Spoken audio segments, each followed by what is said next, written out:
नमस्कार दोस्तों, ये तीसरा सेशन है लैंग्वेज और स्पीच रिलेटेड डिसऑर्डर का। तो चलिए शुरुआत करते हैं। इसमें हम टाइप्स ऑफ डिसऑर्डर की बात करेंगे। सबसे पहले बात कर लेते हैं कॉजेज़ की। तो कौन से कॉजेज़ हैं जो कि स्पीच और लैंग्वेज डिसऑर्डर में इंक्लूड होते हैं। तो सबसे पहला सेक्शन यही होगा। स्पीच और लैंग्वेज डिसऑर्डर में जो कॉजेज़ इनबिल्ट हैं उनमें सबसे पहला है brain damage due to a stroke और हेड इंजरी। हेड इंजरी हो जाती है या स्ट्रोक हो जाता है तो उसके कारण आपका मस्तिष्क जो है अगर उसको क्षति पहुंचती है किसी भी तरीके की तो उससे ऐसा हो सकता है। ये तो हमें पता ही है कि जो हम मुख्य रूप से टेम्पोरल या पैरेटो टेम्पोरल ब्रेन का इस्तेमाल करते हैं लैंग्वेज के लिए, लेकिन वैसे तो हम होल ब्रेन अप्रोच में जाते हैं। तो अगर कोई भी ब्रेन इंजरी होती है तो ये प्रॉब्लम कर सकती है आपके लैंग्वेज के लिए। इसके बाद आती है मसल वीकनेस।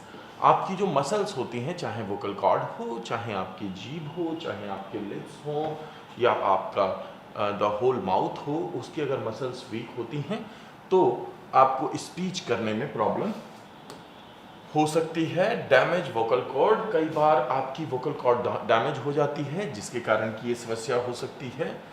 फिर आता है a degenerative disease such as Huntington disease और पार्किंसन डिजीज। इनके कारण आपको समस्या हो सकती है बोलने में, जो कि हम काफ़ी कुछ डिस्कशन कर चुके हैं। इमोशनल कॉजेज में नेग्लेक्ट और अब्यूज़ होता है, ये एक कारण हो सकता है।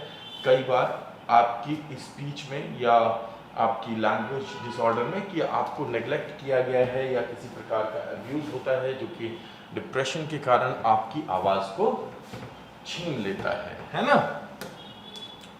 हेरिडिटी एक कॉज हो सकता है कि हेरिडिटरीली आपके अंदर कोई मैकेनिज्म ऐसा है, जैसे क्लेफ्ट पैलेट होता है या जो भी है, तो वो कारण हो सकता है। या फिर डिमेंशिया, आप बात करना भूल गए, आपकी मेमोरी चली गई, तो ये समस्या आपके साथ हो सकती है।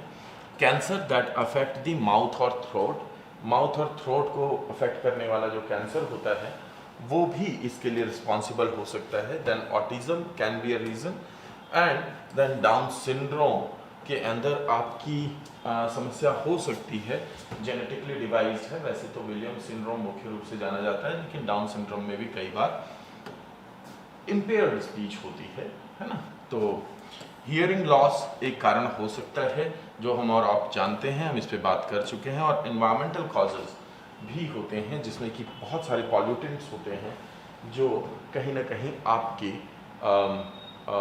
स्पीच की क्षमता को कम कर देते हैं या लैंग्वेज में डिसऑर्डर का एक कारण हो सकते हैं। पॉवर्टी, माल न्यूट्रिशन को भी देखा जाता है कि कई बार इसके कारण भी हो सकता है, लेकिन ये समस्याएं ज़्यादातर आपको कहाँ मिलेंगी? अफ्रीकन कंट्रीज़ में ज़्यादा देखने के लिए मिलती हैं, हमारे यहाँ पे नहीं है। लैंग्वेज डेवलपमेंट ट्रजेक्ट्री की अगर बात करें तो सबसे पहले कैनोनिकल बैबलिंग होती है। जिस बैबलिंग को आप कहते हैं कि जो बच्चा जब पैदा होता है तो वो सबसे पहले जब सीखने की कोशिश करता है तो वो कुछ ना कुछ मुंह से निकालता है, उसकी अभिव्यक्ति करता है, वो बैबलिंग के रूप में करता है।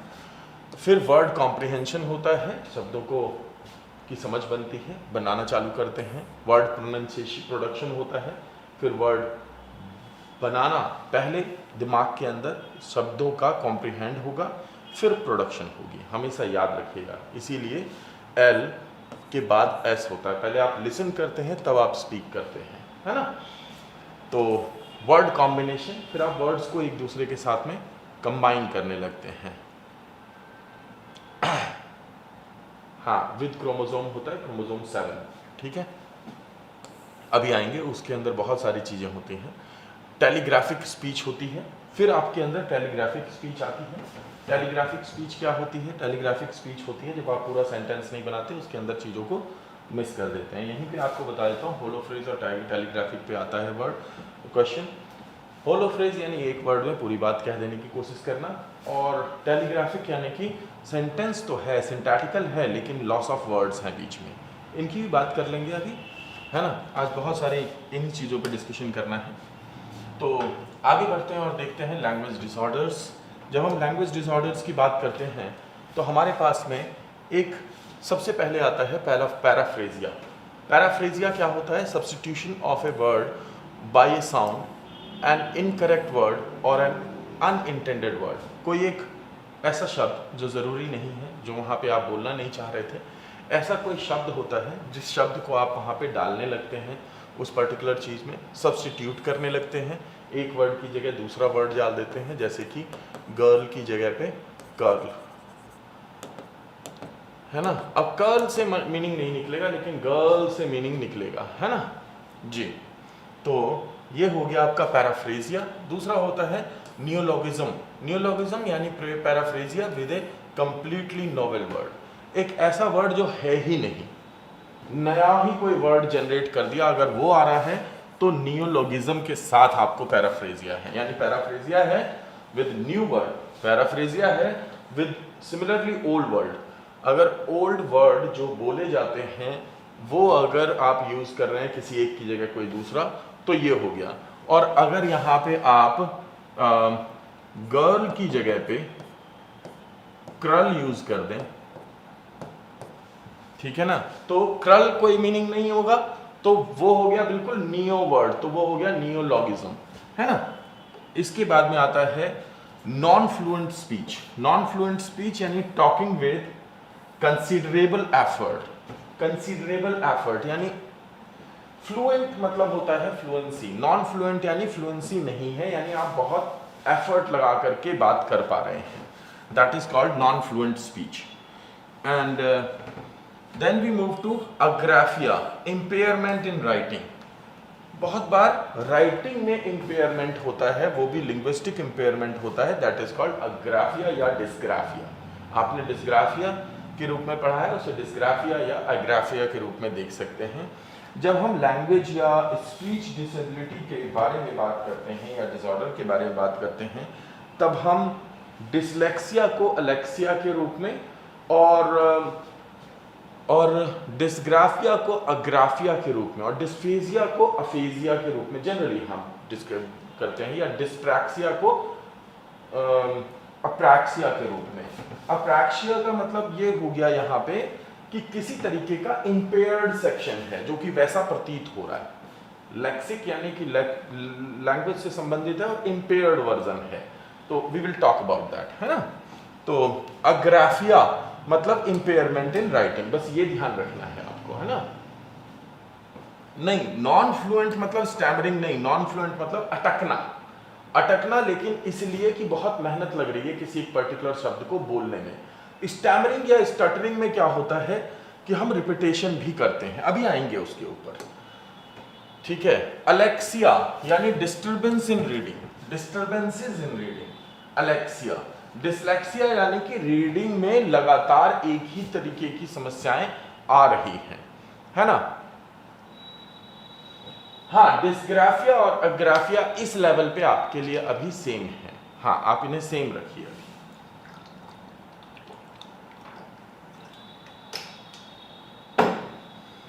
इम्पेयरमेंट इन राइटिंग अग्राफिया या डिस्ग्राफिया। अलेक्सिया यानी disturbance in reading which is basically like नहीं, नॉन फ्लुएंट हिकअप्स नहीं होते। नॉन फ्लुएंट का मतलब होता है कि कुछ बड़े शब्द होते हैं जो उस एज में आपको बोलने चाहिए, लेकिन जब आप उन शब्दों का उच्चारण करते हैं तो आपको मेहनत लगती है उन शब्दों का उच्चारण करने में, तो ये नॉन फ्लुएंट होगा। नॉन फ्लुएंट में ऐसा हो सकता है कि स्टैमरिंग स्टटरिंग हो, but non fluent as a whole एक कैटेगरी है। नॉन फ्लुएंट, उसके अंदर स्टैमर हो सकता है और उसी के अंदर स्टटर हो सकता है, ऐसा। पर इसके अलावा भी तो नॉन फ्लुएंट है ना। तो नॉन फ्लुएंट मतलब कि आपकी जो वोकल कॉर्ड है, आपके जो टीथ हैं, आपकी जो लिप्स हैं, इसके कारण ऐसा हो सकता है कि आप उन शब्दों का किसी का उच्चारण नहीं कर पा रहे हैं। जैसे कि अभी मैं आऊंगा, एक एक करके पढ़ेंगे तो मुझे लग रहा है चीजें ठीक रहेंगी, है ना। 3 मेजर टाइप्स ऑफ अफेजिया। सबसे पहले हमारा जो काम चालू होता है वो होता है अफेजिया से।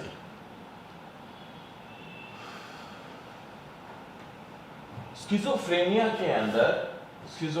के अंदर जो होता है, देखो हमारे जीवन में होते हैं,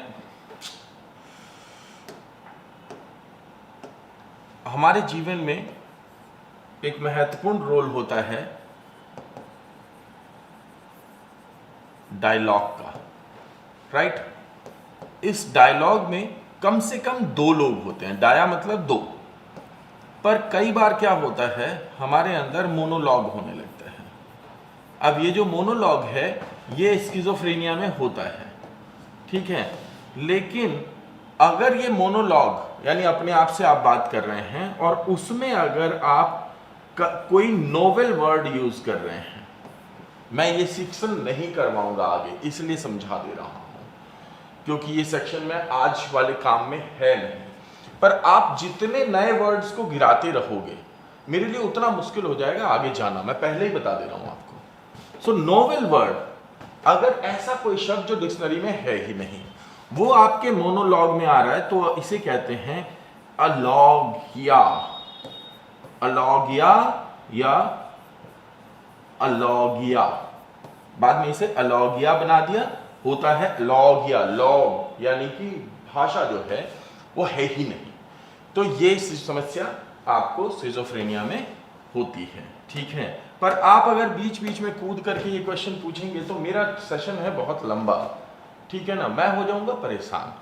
अब हम लोग बाद में डिस्कशंस कर लेंगे ये सब, ठीक है ना, बहुत कुछ है जानने के लिए और बताने के लिए, बट मैं अभी डिस्कशन नहीं कर पाऊंगा इस पे। तो हम बात कर रहे हैं 3 मेजर टाइप्स ऑफ अफेजिया की। मैंने पहले ही कहा था कि मैं डिसलेक्सिया पे बात करूंगा, मैं अफेजिया पे बात करूंगा और बहुत गहनता से बात करूंगा। अफेजिया को आप कह सकते हैं डिस्फेजिया भी, राइट। अब हम अफेजिया की बात कर रहे हैं। ब्रोकाज अफेजिया सबसे पहला होता है जिसमें नॉन फ्लुएंट स्पीच होती है। अब सबसे पहले तो ये समझना जरूरी है अफेजिया शब्द क्या है। जब भी आपका जो ब्रेन होता है उस ब्रेन के अंदर कोई भी किसी भी प्रकार का टेम्पोरल लोब में प्रॉब्लम होती है तो वो जनरली आपकी लैंग्वेज को प्रभावित करता है। तो आपका ब्रेन डैमेज आपकी टेम्पोरल लोब से होने वाली क्रियाओं को प्रभावित करता है, जिसमें लैंग्वेज है शामिल, ठीक है। एक अगर प्रॉब्लम छोटी सी होती है तो अप्रैक्सिया होता है, और अगर प्रॉब्लम बड़ी होती है तो अफेजिया होता है, राइट। क्योंकि अफेजिया किसी एक सेक्शन में नहीं हो सकता, जरूरी नहीं है कि सभी को एक जैसा हो, तो इंडिविजुअल डिफरेंसेस होते हैं उसके अंदर। ये जो इंडिविजुअल डिफरेंसेस होते हैं बाद में चल के इस अफेजिया को अलग अलग सेक्शंस में बांट दिया गया, राइट। तो ब्रोका थे जिन्होंने कि ब्रोका एरिया पे रिसर्च किया था, लगभग 1881 के आसपास का काम है ये। उन्होंने क्योंकि इस लैक्सिकल एरिया को खोजा था इसलिए उसको ब्रोका एरिया बोलते हैं। अगर वहाँ पे अगर डैमेज है या वो सेक्शन है जहाँ पे कि हमारी न्यूरो कॉग्निटिव या कहें कि न्यूरो ट्रांसमिटिंग या हमारी जो भी गतिविधि है ब्रेन की वो वहाँ पे अगर बाधित हो रही है तो हमें जो अफेजिया होता है वो होता है ब्रोका अफेजिया, ठीक है। 1 मिनट देंगे तो मैं इसको तरीके से समझाऊंगा। दूसरा होता है वर्निके एरिया। अब ब्रोका एरिया होता है जो लैंग्वेज प्रोडक्शन से जुड़ा होता है, लैंग्वेज जो हम प्रोड्यूस करते हैं, वर्ड जो हम प्रोड्यूस करते हैं। और वर्निके एरिया जो होता है वो जुड़ा होता है उस वर्ड की कॉम्प्रिहेंशन से, ठीक है। वर्निके ने खोजा था इसलिए इसे वर्निके एरिया कहते हैं। अब वर्निके एरिया जुड़ा होता है लैंग्वेज कॉम्प्रिहेंशन से और ब्रोका एरिया लैंग्वेज प्रोडक्शन से। अगर लैंग्वेज प्रोडक्शन में किसी भी प्रकार की समस्या है, यानी हमारे दिमाग से हम वो काम नहीं कर पा रहे हैं, ये कैसे होता है? देखिए मैं जिस वक्त कोई बात बोल रहा हूं तो मेरी पिच, मेरी टोन, मेरी फ्लुएंसी, मेरी वॉइस, मेरी साउंड, मेरा आर्टिकुलेशन, ये सारी चीज़ें जुड़ी हुई हैं मेरे ब्रेन से। मेरा ब्रेन सिग्नल देगा तब ये होगा। तो जब भी ब्रेन डैमेज होगा तो वो प्रॉब्लम होगी। अगर ब्रेन में किसी प्रकार की समस्या है किसी एरिया में, तो फिर वो चीज़ होनी बंद हो जाएगी। अब ये दो एरिया है ब्रेन के जो लैंग्वेज से जुड़े हुए हैं। एक लैंग्वेज को प्रोड्यूस कर रहा है, दूसरा लैंग्वेज का मीनिंग निकाल रहा है भाषा का। अगर ब्रोका एरिया प्रभावित होता है तो हमारी लैंग्वेज प्रोडक्शन में प्रॉब्लम होगी, यानी कि नॉन फ्लुएंसी आएगी। नॉन फ्लुएंसी बहुत प्रकार की हो सकती है, उसकी हम अभी बात करेंगे। हाँ, 1861, बिल्कुल, थैंक यू सो मच। तो नॉन फ्लुएंट स्पीच होगी ब्रोका एरिया में, ब्रोका अफेसिया में। और जब वर्निकेज अफेसिया होगा तो उसके अंदर फ्लुएंट स्पीच होगी बट अनइंटेलिजिबल होगी। अनइंटेलिजिबल यानी कि कॉम्प्रिहेंड नहीं की गई, समझ नहीं बनेगी उसकी। तो जब भाषा में समझ का अभाव हो तो वर्निकेज अफेसिया कहलाएगा। और जब भाषा का अपने आप में ही अभाव हो, जिस रूप में वो है, तो वो ब्रोकास अफेसिया कहलाएगा। राइट। तीसरा होता है ग्लोबल अफेसिया। अब ग्लोबल अफेसिया जब होता है तो total loss of language, total loss of language यानी कि ब्रोका एरिया में भी और वर्निके एरिया में भी, दोनों में ही अफेसिया है, यानी टोटल लॉस ऑफ लैंग्वेज। हम लैंग्वेज की बात कर रहे हैं, अभी हमने स्पीच की बात नहीं की है। स्पीच में अलग अलग सेक्शंस हैं, लैंग्वेज का सबसे महत्वपूर्ण एरिया यही है। तो ब्रोका एरिया होगा तो भाषा की संरचना, वर्निके एरिया होगा तो भाषा की समझ, ग्लोबल अफेसिया होगा तो वर्निके और ब्रोका दोनों प्रभावित हैं, यानी कि टोटल लॉस ऑफ लैंग्वेज होगा। ठीक है, ये समस्या आती है यहां पे। पर इसके अलावा कंडक्शन अफेसिया, सबकॉर्टिकल अफेसिया और ट्रांसकॉर्टिकल अफेसिया भी हो सकते हैं, जो कि आपके मोटर और सेंसरी लॉस को प्रभावित करते हैं। मोटर और सेंसरी लॉस क्या होता है? जैसे आप अगर किसी चीज को देख रहे हैं, उसको टच कर रहे हैं, उसको सेंस कर रहे हैं, तो उसका मीनिंग नहीं बन पाता, इसलिए आप उसका नाम नहीं बता पाते, ये हो सकता है। साथ में मोटर अफेसिया में क्या होता है कि आपका जो गला है, ब्रेन आपके गले को, आपकी जीभ को, आपके दांत को, आपके पैलेट सिस्टम को, पूरे को कंट्रोल करता है ना। और ब्रेन आपकी स्पीच को प्रोड्यूस करने में हेल्प करता है। लेकिन अगर आपका कंडक्शन अगर गड़बड़ होगा तो कंडक्शन अफेसिया होगा, सबकॉर्टिकल या ट्रांसकॉर्टिकल होगा, तो मोटर और सेंसरी सिस्टम प्रभावित होने के कारण आपकी भाषा प्रभावित हो सकती है। ये वाला जो लास्ट वाला पॉइंट है, ये हाल ही की कुछ रिसर्चेस हैं जो ये बताती हैं। बाकी ये हम इसको बहुत ज़्यादा महत्व नहीं देते। क्यों नहीं देते इसको महत्व? क्योंकि बहुत ज़्यादा डिबेटेबल है ना। और इसको ना ही तो डीएसएम में स्थान दिया गया है, ना ही आईसीडी में स्थान दिया गया है एज सच। ठीक है, तो क्योंकि इन्हीं तीनों को दिया गया है, इसलिए इन्हें याद रखें, इन्हें भी याद रखें कि इनका भी रोल होता है यहाँ पे। सब कॉर्टिकल, हाँ जी, ट्रांसकॉर्टिकल और सब कॉर्टिकल। ट्रांसकॉर्टिकल क्या होता है? आपका जो कॉर्टेक्स होता है, कौन सा कॉर्टेक्स?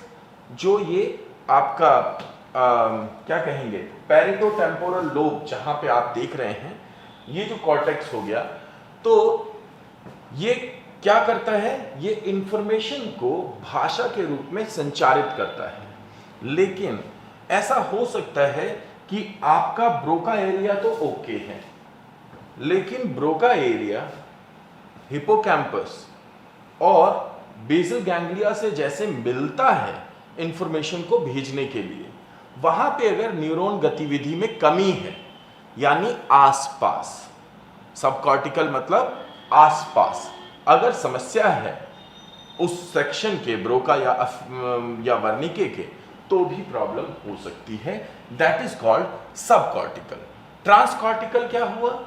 ट्रांसकॉर्टिकल हुआ कि जब ये इंफॉर्मेशन भेजी गई, तो अगर इंफॉर्मेशन में अगर लॉस है, इंफॉर्मेशन में अगर लॉस है, कहां पे? किसी अन्य एरिया में ग्रैब करने पर, मतलब है तो उसी कॉर्टेक्स में इंफॉर्मेशन जा रही है, वर्निके एरिया और ब्रोका एरिया तो काम कर रहे हैं, लेकिन जब वो प्रोडक्शन के लिए मोटर फंक्शंस को भेज रहे हैं इंफॉर्मेशन, तो वहां पे न्यूमरस दूसरे पार्ट्स हैं ब्रेन के जो अपना काम नहीं कर पा रहे हैं, तो वो क्या हो गए? जो इस कॉर्टेक्स के पार हैं, यानी ट्रांसकॉर्टिकल। और कंडक्शन का मतलब होता है जिस तरीके से हमारा मोटर फंक्शन या सेंसरी फंक्शन कंडक्ट कर रहा है उसको, तो इस कंडक्शन में प्रॉब्लम होने के कारण कंडक्शन अफेजिया हो सकता है।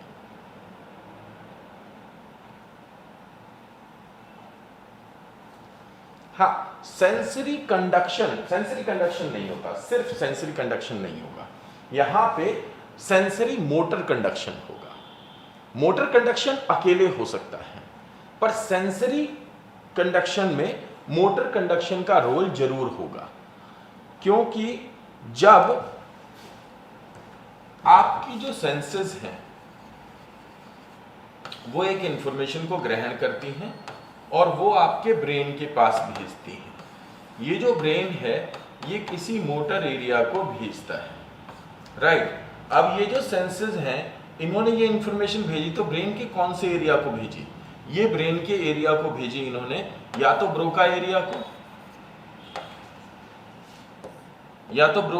को, या वर्निके एरिया को। लेकिन यहां से जब इंफॉर्मेशन गई तो वो बहुत सारे एरियाज को जाएगी, जिसके कारण कि आपकी जो बॉडी है, आपकी बॉडी तैयार होगी वर्ड के प्रोडक्शन करने के लिए समझ के आधार पे, पर फिर वो इस सेंसेस के अकॉर्डिंगली प्रोडक्शन नहीं कर पाएगी। तो ब्रोका और वर्निके तो ठीक हैं, लेकिन ये जो तीर बनाए हुए हैं ना, इसके दौरान कहीं ना कहीं प्रॉब्लम है। तो ये मोटर को तो जरूर होगा, अगर सेंसरी है तो मोटर होगा, अगर सेंसरी नहीं है तो भी अकेले motor area, motor conduction loss हो सकता है आपको, ठीक है ना। अब ब्रोका एरिया, ब्रोका अफेजिया क्या होता है? ब्रोका सेक्शन में प्रॉब्लम है। जब भी ये तीनों हैं तो इसका मतलब ब्रोका या वर्निके में प्रॉब्लम नहीं है, कहीं और प्रॉब्लम है।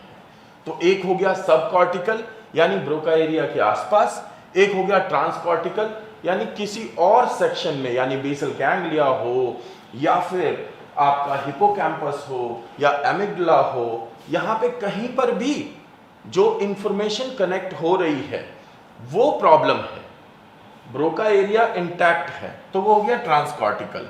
और कहीं ना कहीं कंडक्शन में प्रॉब्लम हो रही है तो वो हो गया कंडक्शन अफेजिया।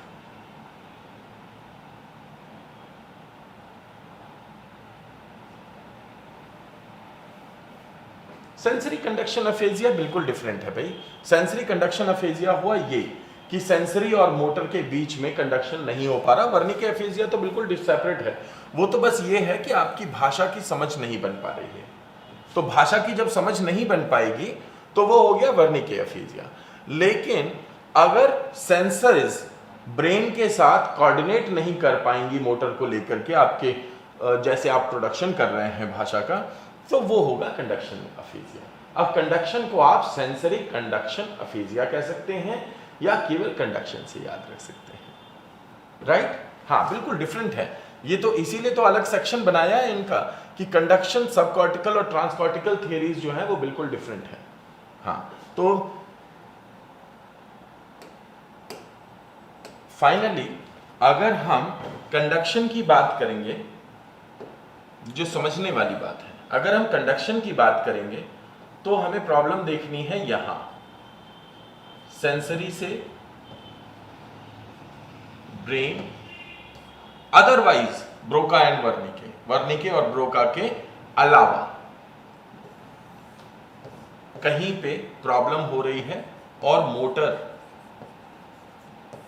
आपके मोटर फंक्शनिंग, आपकी बॉडी जो है वो लैंग्वेज को नहीं प्रोड्यूस कर पा रही या उस तरीके से नहीं प्रोड्यूस कर पा रही जैसे करनी है। सब कॉर्टिकल मतलब ब्रोका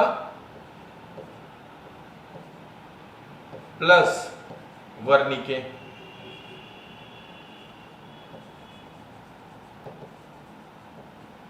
ये दोनों हैं ओके, लेकिन इनके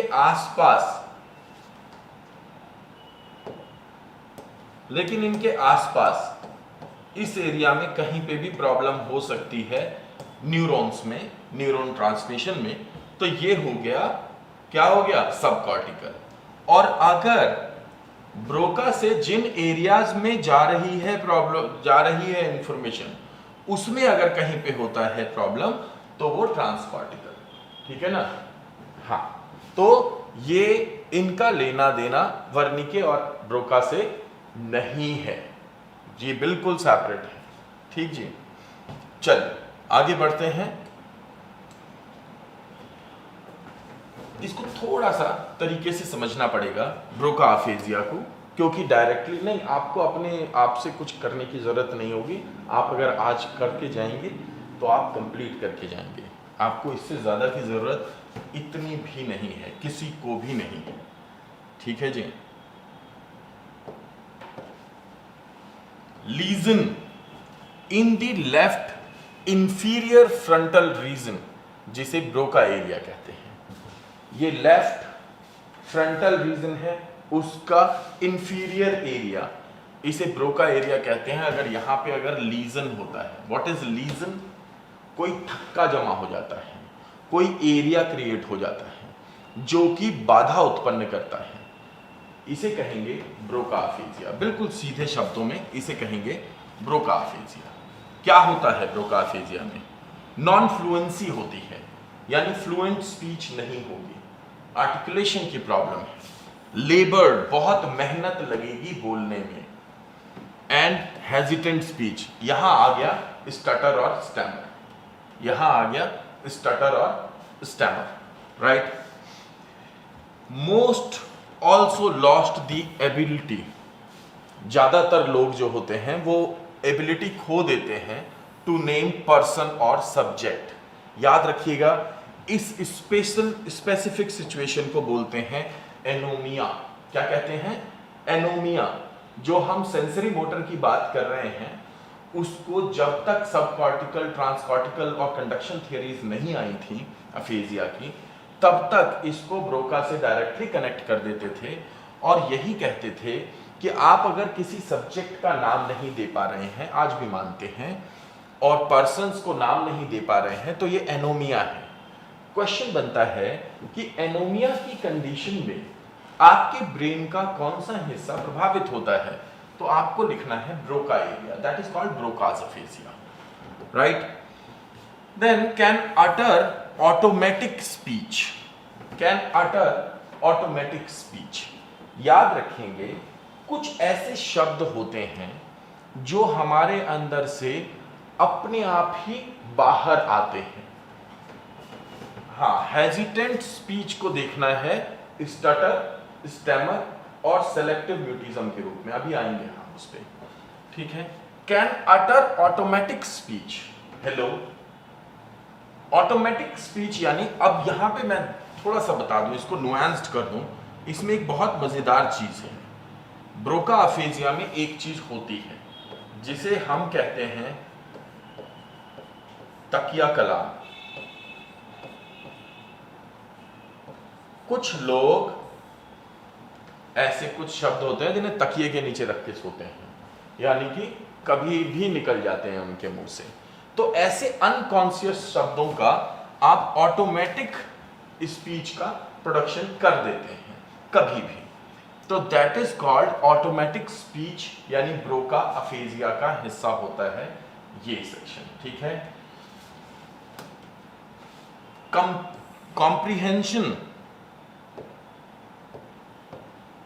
कॉम्प्रिहेंशन रिलेटिवली इंटैक्ट, क्योंकि कॉम्प्रिहेंशन जुड़ा होता है वर्निके एरिया से, इसलिए शब्दों का जो मीनिंग होता है उसको लेकर के आपको प्रॉब्लम नहीं होती, जो अंडरस्टैंडिंग होती है किसी शब्द की। मुख्य प्रॉब्लम कहां आ रही है? नॉन फ्लुएंसी, लेबर्ड और हेजिटेंट यानी प्रोडक्शन में। ठीक है। मोस्ट ज्यादातर लोग जो हैं also have partial paralysis of one side of the body, जिसे हेमिप्लेजिया कहते हैं। बहुत केसेस में आपको मिलेगा जिनका ब्रोका लीजन होगा, जिनके ब्रोका क्षेत्र में लीजन होगा, उनके केस में पैरालिसिस के चांसेस बढ़ जाते हैं। कौन सा पैरालिसिस? Partial paralysis. कौन सा पैरालिसिस? Partial paralysis. यहां पे हेमिप्लेजिया के चांसेस बढ़ते हैं, आधा section. If extensive, not much recovery over time. देखिए, अगर लीजन छोटा है, अगर लीजन छोटा है, हाँ, एकदम से निकल जाना शब्द का, फ्रॉइडियन स्लिप, बिल्कुल बिल्कुल बिल्कुल। तो अगर लीजन छोटा है, लेकिन फ्रॉइडियन स्लिप में क्या होता है? फ्रॉइडियन स्लिप में कोई नया वर्ड का निकलना होता है, यहां पे एक ही वर्ड, कॉमन वर्ड का निकलना होता है। If extensive, not much recovery over time. पर अगर बड़ा लीजन है, रिकवरी नहीं होती है। ठीक है। और सबसे बड़ी प्रॉब्लम यह है कि जो सर्जन्स हैं वो भी इसको ठीक करने से में डरते हैं, क्योंकि अगर कहीं भी गड़बड़ी हुई तो पूरा लैंग्वेज का सेक्शन बर्बाद हो जाएगा। फिर आपकी समझ तो कितनी भी है, लेकिन आप शब्दों का प्रोडक्शन ही नहीं कर पाएंगे। ठीक है ना। और ऐसे कुछ केसेस हो रखे हैं जिनमें एक्सपेरिमेंटल बेसिस पे उन्होंने कोशिश की, पर उसमें क्या हुआ कि वो शब्द यहाँ पे है but they could not produce शब्द दैट वर्ड आफ्टरवर्ड्स। तो एक्सटेंसिव है तो रिकवरी नहीं होती है ना। तो बेसिकली हम अगर दूसरे लेवल पे आए और देखें वर्निके एफेजिया क्या होता है। What is Wernicke aphasia? Lesion in the posterior of the left superior temporal gyrus extending to adjacent parietal cortex. ये जो पैरेटल कॉर्टेक्स होता है, इस पैरेटल कॉर्टेक्स के एडजेसेंट, बिल्कुल पास में लीजन क्रिएट हो जाता है टेम्पोरल जाइरस पे। टेम्पोरल जाइरस यानी कि एक गैप दिखता है, यहाँ पे ब्रेन के अंदर एक गैप दिखता है। तो उस गैप में वहाँ पे एक जाइरस में एक लीजन क्रिएट हो जाता है, और ये जो लीजन होता है ये वर्निके लीजन कहलाता है, यानी वर्निके एफेजिया। स्पीच कैसी होती है? फ्लुएंट है भाई, यानी नॉन फ्लुएंसी की प्रॉब्लम वहां पे है, यहां पे नहीं है। बट कंटेन्स मैनी पैराफ्रेजिया, बहुत सारे पैराफेजियाज होते हैं। पैराफेजिया कैसे होते हैं?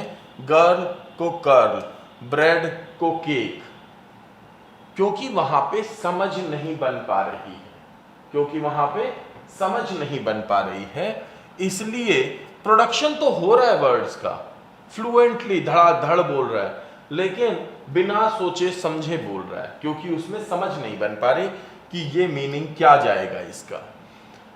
सिंटैटिकल बट एम्प्टी सेंटेंसेस, यही होती है टेलीग्राफिक स्पीच। अगर कोई कहे कि टेलीग्राफिक स्पीच जो होती है वो किसका एग्जाम्पल है, तो यहां पे टेलीग्राफिक स्पीच एग्जाम्पल हो सकता है ब्रोका में भी, लेकिन मुख्य रूप से होता है वर्निके में।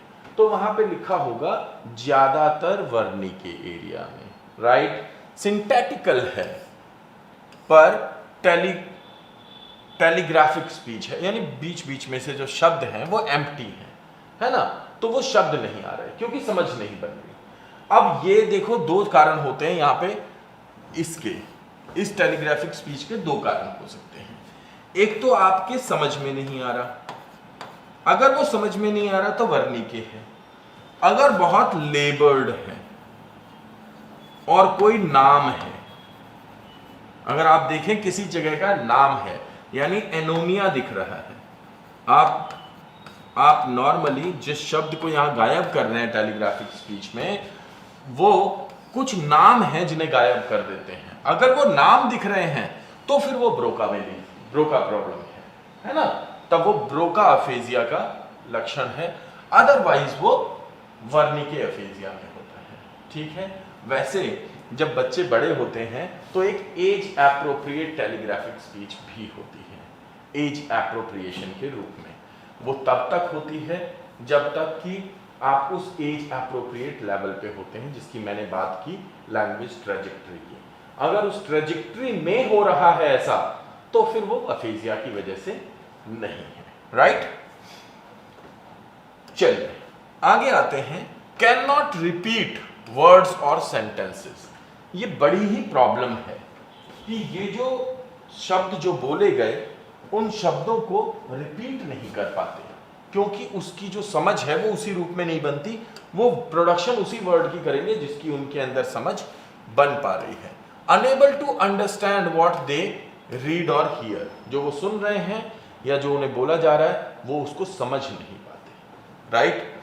और usually no partial paralysis. Partial paralysis के लक्षण कहाँ होते हैं? ब्रोका के केस में होते हैं, लेकिन वर्निके के केस में पैरालिसिस के ऑप्शंस नहीं होते, पैरालिसिस की प्रॉब्लम नहीं होती। That is called Wernicke's aphasia, right. तो दोनों आपको समझ में आ गए होंगे। यही लक्षण हैं जो आपको करने हैं, जिनसे आपका काम हो जाएगा खत्म। 4 years, 3 to 4 years, 3 to 4 years टेलीफ्रेजिक के लिए नॉर्मल है, ठीक है ना। होती 2 साल में भी है, लेकिन मैंने आपको वो एज बताई, अगर 3 या 4 साल में बच्चा टेलीफ्रेजिक स्पीच कर रहा है तो वो एज एप्रोप्रिएट है, उसमें आपको कोई अफेजिया ढूंढने की ज़रूरत नहीं है, राइट। अगर एक व्यक्ति यही गुण टेलीफ्रेजिक स्पीच दिखा रहा है, लेकिन वो टेलीफ्रेजिक स्पीच दिखा रहा है लगभग 70s प्लस में, तो फिर वहाँ पे डेमेंशिया या अल्जाइमर्स की तरफ जाइए, ठीक है ना। तो वहाँ पे फिर वहाँ भी ब्रोका और ये नहीं होगा, ठीक है। बाकी बीच वाली एज जो है उसमें अगर ऐसा हो रहा है और फ्रिक्वेंटली हो रहा है तो फिर आप इसे अफेजिया में कैटेगराइज कर सकते हैं। वर्निके का एक मॉडल है जिसे कहते हैं गेस्विन मॉडल, वर्निके गेस्विन मॉडल। अब होता यह है कि जनरली वर्निके को हम ऐसे ही पढ़ लेते हैं, लेकिन ये वो मॉडल है जिसको कि सबसे ज़्यादा फॉलो किया जाता है। रिपीटिंग ए स्पोकन वर्ड, रिपीटिंग ए स्पोकन वर्ड। अभी हमने पिछले सेक्शन में अगर देखें तो यहाँ पे कैन नॉट रिपीट वर्ड्स और सेंटेंस की बात की। ये जनरली वर्निके अफेजिया होता है। यहाँ पे क्या होता है कि एक मैनरिज्म जिसे कहते हैं रिपीटेड मैनरिज्म या रिपीटेड बिहेवियरिज्म, वो आने लगता है। Articulate fasciculus is bridge from the Wernicke's area to the Broca area. Arcuate fasciculus होता है जो कि वर्निके एरिया को ब्रोका एरिया से जोड़ता है, ठीक है। ये एक जाइरस के रूप में होता है, यानी एक दरार के रूप में आपको ब्रेन में दिखेगा। ये वो सेक्शन है जो कि जिसके कारण आप रिपीट करते हैं किसी शब्द को, और ये किस में होता है? गेस्विन मॉडल में होता है। बहुत बहुत बहुत बहुत क्रिटिसाइज्ड मॉडल है, बहुत क्रिटिसाइज्ड मॉडल है वर्निके का, पर क्योंकि हम पढ़ रहे हैं इसलिए हमें करना जरूरी है। और दूसरा होता है रिपीटिंग ए रिटन वर्ड। केवल और केवल स्कूल के बहुत कम कुछ बच्चों के लिए यूज किया जाता है रिपीटिंग ए रिटन वर्ड। मतलब एक शब्द ऐसे लिखा हुआ है, आप कुछ लिख रहे थे और लिखते लिखते एंड ये 2 लिख दिया आपने, ऐसे ही आपको 4 लाइनों बाद फिर कुछ दिखा, तो इसमें आप जनरली जो होता है वो एडजेक्टिव्स और कनेक्टर्स को आप वेरी वेरी बोलते समय वेरी वेरी एंड 2 बार लिख दिया, है ना।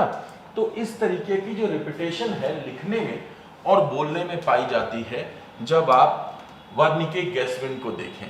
ये एक एंगुलर जाइरस होता है, is the gateway from visual cortex to Wernicke's area.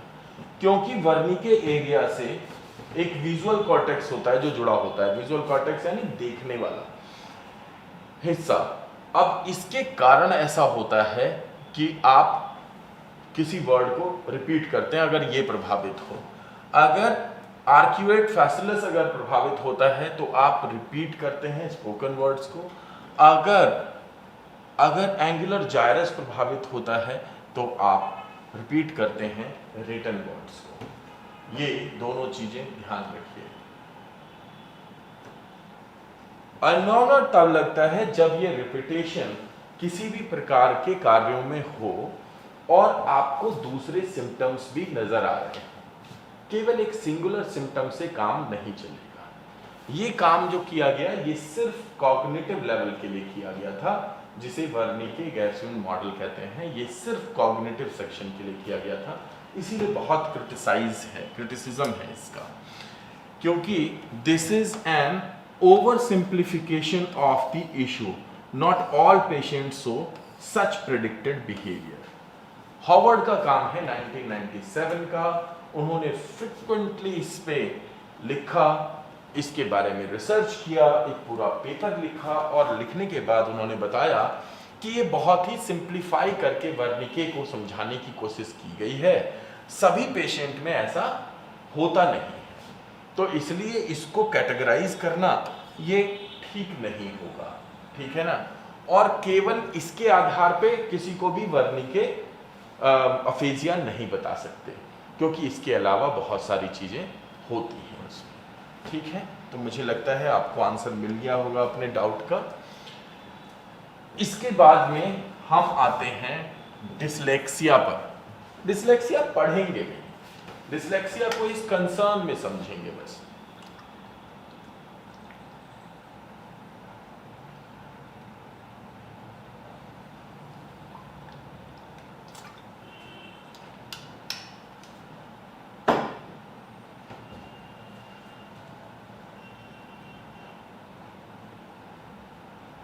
भाई क्लैरिटी है क्या, या क्लैरिटी में अभाव है कुछ?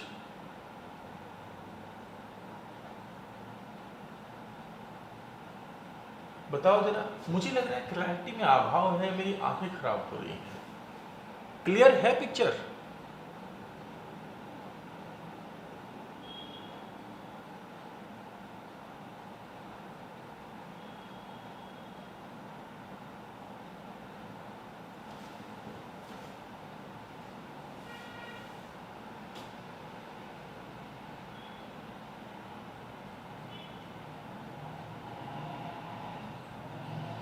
की 1 घंटा हो गया। चलो ठीक है, क्लियर है तो क्लियर है। मुझे तो नहीं लग रहा था क्लियर, तो आपको लग रहा है क्लियर, तो कर लेते हैं। चलिए डिसलाइक करते हैं, है ना। तो राइट साइड में क्या होता है?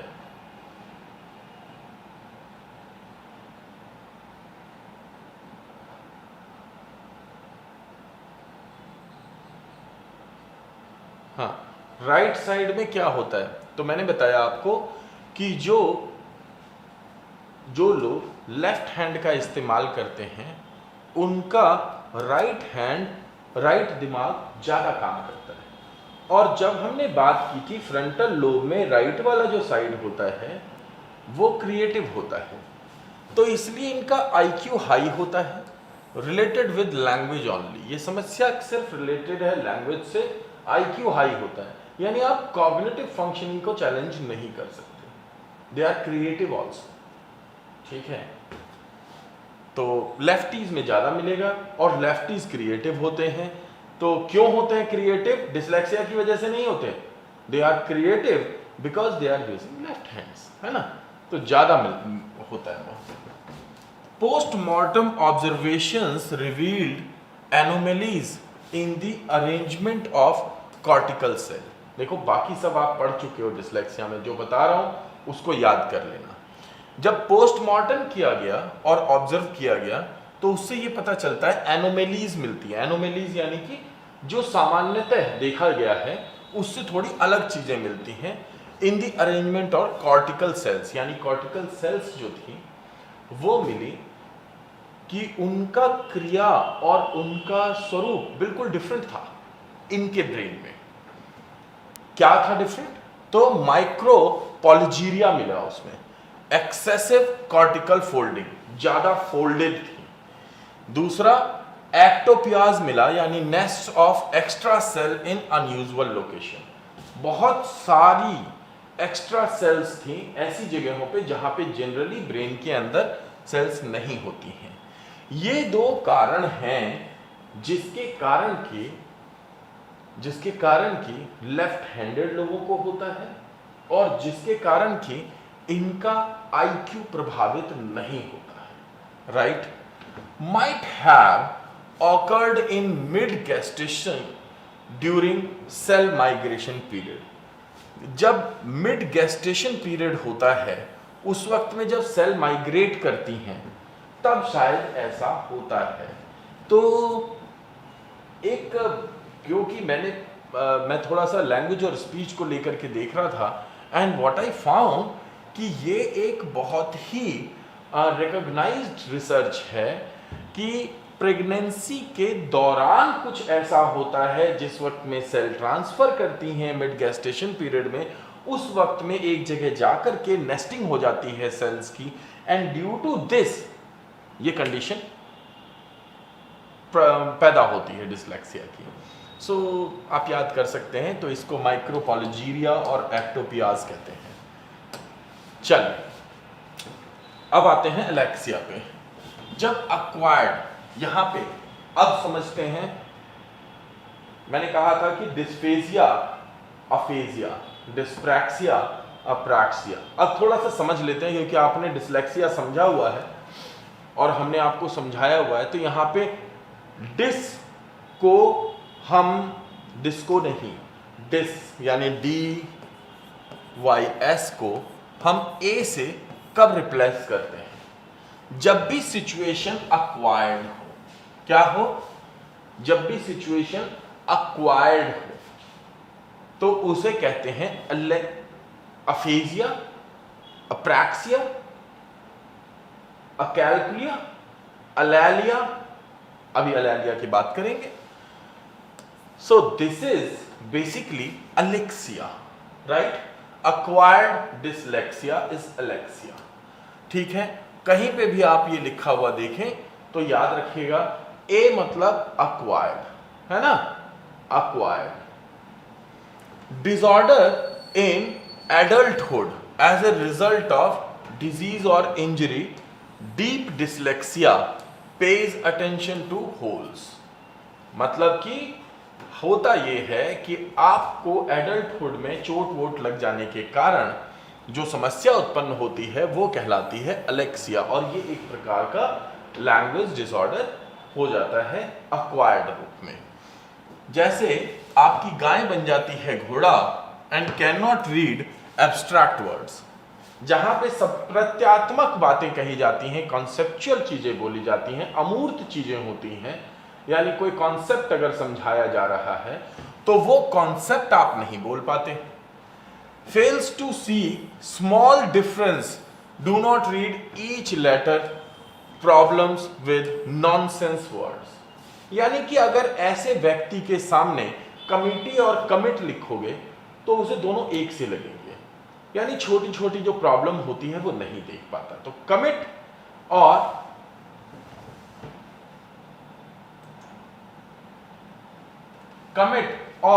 कमिटी दोनों ही एक तरीके के ही लगने लगेंगे, है ना?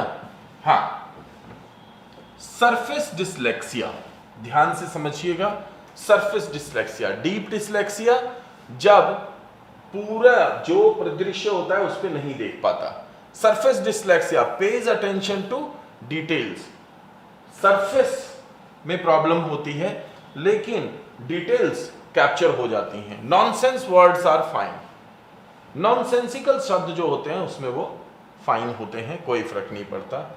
टू डिफरेंट सिस्टम्स होते हैं, one focused on the meanings of the whole word और the other on the sound of the word. जब डीप डिसलेक्सिया होता है और जो सरफेस डिसलेक्सिया होता है, डीप डिसलेक्सिया में हमें प्रॉब्लम कहाँ पे हो रही है, कॉम्प्रिहेंडिबल वर्ड में हो रही है, कॉम्प्रिहेंसिंग वर्ड में हो रही है। सरफेस डिसलेक्सिया में हमें कॉम्प्रिहेंस में तो प्रॉब्लम नहीं हो रही, लेकिन छोटे मोटे शब्दों में हो रही है, जैसे इज, एम, आर, वाज, वर, इनमें प्रॉब्लम हो रही है।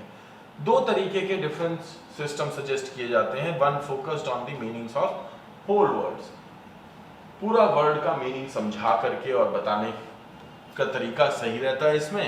The other on the sound of the word, दूसरे में हम साउंड पे काम करते हैं। तो यही दो तरीके हैं, चाहे वो डीप डिसलेक्सिया हो चाहे सरफेस डिसलेक्सिया हो, उसके काम करने के। डीप डिसलेक्सिया और सरफेस डिसलेक्सिया दोनों ही अलेक्सिया या अक्वायर्ड डिसलेक्सिया के प्रकार हैं, राइट।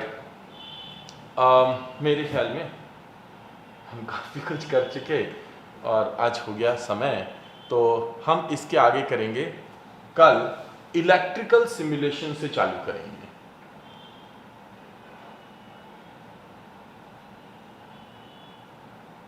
हाँ, एनालिटिकल लेवल में डीप डिसलेक्सिया में प्रॉब्लम होती है, कॉम्प्रिहेंशन में और एनालिसिस में प्रॉब्लम होती है, और जो सरफेस डिसलेक्सिया होती है उसमें कॉन्क्रीट लेवल पे और बेसिक लेवल पे प्रॉब्लम होती है।